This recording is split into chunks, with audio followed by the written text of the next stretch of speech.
Wolves fans, welcome to expressthestart.com. My name is Jonny Drury. I'm here at Molineux with Wolves correspondent Liam Keen after Vitor Pereira's men have suffered yet another defeat, but this one, the manner of it, a 95th minute winner for Burnley will probably hurt Keno more than any result this season. Battled back, maybe fortunately at times, to get back into the game. A host of pressure in the second half. I think me and you stood and sat next to each other in that second half and said, "We can see what's coming here."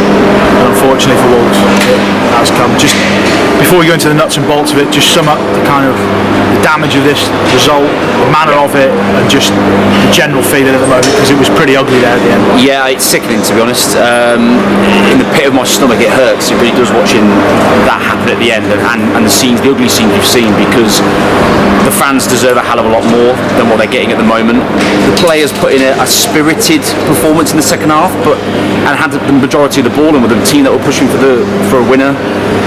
But there's always that lack of quality there, and we both said it, as you just alluded to there, we both said it throughout that second half. If Wolves are not careful here, because Burnley gave them a few warning signs, Burnley have got a chance in them here. They've got a chance. What happens in the 95th minute? Wolves switch off, the ball breaks in midfield, Hannibal plays a ball through for Lyle Foster, Jackson Tatchell just gets caught square on, loses the player, and it's 3-2 in the 95th minute, and Wolves have lost all three newly promoted sides. So what I will say about the scenes at the end, fans have absolutely every single right, paying their hard-earned money, to say whatever they want within the confines of certain comments, but to have their own criticisms, and they were bang on. They've chanted, "We want Fosun out, the players aren't fit to wear the shirt," and for the first time in Vitor Pereira's time as Wolves manager, they've chanted, "You're getting sacked in the morning." That is the first time the fans have turned on the manager. They've turned on the players. We know already that the relationship with Fosun and with Chairman Jeff Shee is very, very fragile at best. But of course they chanted against him and Fosun, the owners, as well. And it was really ugly scenes at the end. Most of the players stood a little bit further back, clapping the South Bank, while the South Bank went absolutely bonkers at them, and rightly so. The majority of the players stayed back. Massive credit to Krejci, João Gomez, and a young player in Rodrigo Gomez, who was fantastic today. I think we both agree on that. Those three players actually properly approached the South Bank, got much closer to them, and took the flak. And particularly Rodrigo Gomez, as a young lad who's come back into the team last couple of games, to actually show a bit of bottle. Fair play to him. But what does that say about the leadership in that squad, in that dressing room? Because where are the other players coming forward? Where were the staff? Where were the coaches? But we're relying on a young 21-year-old lad to come forward and put himself in front in the firing line, and massively credit to him, because he didn't deserve any flack today for his performance. Larson, who was captain today, who I thought did relatively well at times, again still struggling with that injury, does take a bit of the flack, and fair play to him. He approaches the South Bank, and we don't know what's said down there. There was a conversation with players and staff and fans, and stewards getting involved. Luckily nothing boiled over, but there was some very heavy conversations, and of course we don't know exactly what was said, but it was just really ugly. The Wolves probably, let's be honest, got what they deserved, because that first half was woeful. It was certainly woeful. They got back in the game with a penalty, then they got back to 2-2, and the atmosphere in the ground changed. That second half, at periods it looked like Wolves were going to be the only one who kind of got the goal, but just such a severe kind of lack of quality in that final third to get there. Because you felt if they got their noses in front, they probably would have gone on and won that game. But that shows the margins, the differences, the lack of quality at the moment. That's two defeats in a week against two promoted sides, where we spoke on the podcast, didn't we, 10 days, 2 weeks ago, that they had to get something from these games. Where does that leave Pereira? Where does that leave Pereira and Wolves? Yeah, tonight?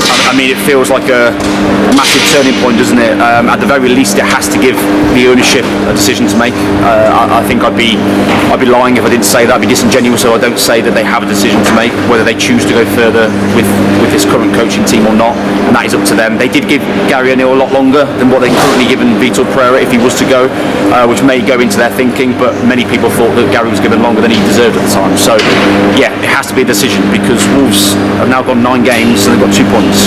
They are rock bottom of the Premier League. They've lost all 3 newly promoted sides, and in that first half in particular, it wasn't close. The defending for the 2 goals, for Fleming's 2 goals, were really poor defending for both of them. And to be honest, the defence in recent weeks has actually not really been the problem. It's been further forward. The defence was shocking for those two particular moments. And then going forward, as you just mentioned there's a lack of quality. Wolves were getting into a lot of good areas in that final third, getting the ball out wide, but all it is a cross and a hope. In a hope that Minetti gets on the end of something, which he did for the equaliser. In the hope that Larson conflicts him on, which again he did for the equaliser. In the hopes that Arakadare later on will get his big bruising body in the way and flick something on or bounce off his backside. Something might happen, but there's no ingenuity there. There's no creativity there. The one player that probably does have a bit of that in Fer Lopez, £19.5 million signing, doesn't get a single minute off the bench. Now look, I'm not saying he's a magic bullet and he's the player that should be playing every week because he's still young and he's shown a little bit of that sort of naivety at times. But for him not to even be able to come on at a time when Wolves needed to unlock something and have a little bit of that creativity, I think for me was a bizarre decision.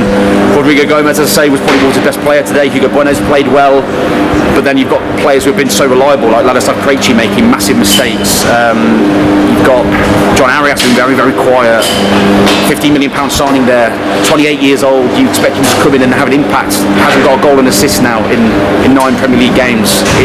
Wolves are hurtling in one direction at the moment, and that's why it leaves you with a decision to make. It's painful. It's sickening because they've lost the game, and the way they've lost it is painful and horrible. But did they deserve to win it? Probably not. Would a point have been okay? I suppose. But we stood here with another defeat, and something's got to give. A lot of the Wolves fans outside that I've just spoken to this early in the season resigned to the disaster striking this season and Wolves not doing enough to stay in the Premier League. On the evidence that they've shown so far, it doesn't look like kind of get a tune out of these players. Is there enough in there if they stick with Vitor Pereira to kind of turn things around, or what is your general? Yeah, I mean, is there enough in there, because we haven't seen it today? Because some people will suggest, well, we've only had 9 games. I would suggest, look at it the other way round. There's 29 games left to go in the Premier League, and who have Wolves really played? They've got City to come again away. They've got Chelsea twice. They've got Man United. They've got Liverpool twice. They've got Spurs again. I mean, when you take all of these other games into it, and there'll be lots more. I'll not mention Arsenal. Lots of other games that they've got to play. Take those out of it. How many more games have they got that are, quote unquote winnable? 29 games to get enough points to stay in the Premier League. And the way that some of the teams are going at the moment, you probably in previous seasons 34 points has maybe been enough to stay up. That magic 40 number's not really been needed in the last few seasons. It's probably going to be closer to 36, 37, maybe 38 this year. And at the moment, if you just do the maths, the Wolves are going to get nowhere near that. So that's the major worry for me. But it's at both ends. A decision to not play João Gomez today, I didn't agree with, despite the fact he played poorly against Sunderland. I think he has to play. Hoover come into the team as the other change. I thought he played really poorly. Rodrigo Gomez, played well. There's other players I've mentioned that, I've put a shift in and actually had a bit of heart and fight for the shirt. But you can hear fans around us stood there shouting at the team, saying, just fight. Earn your place to play for this historic football club. There's not many that are doing that at the moment. And it's at both ends, as I mentioned. Defensively, really poor today. And offensively, they offer very, very little. How they scored 2 goals today baffles me, really. Because they haven't got anywhere near enough in that final third. I think Keno summed it up at the start of the video, a sickening afternoon for Vitor Pereira, for Wolves, and those, quite rightly, angry Wolves supporters over in the South Bank. Final score here at Molineux, Wolves 2, Burnley 3. For all the rest of your reaction from today's game, head to expressandstar.com.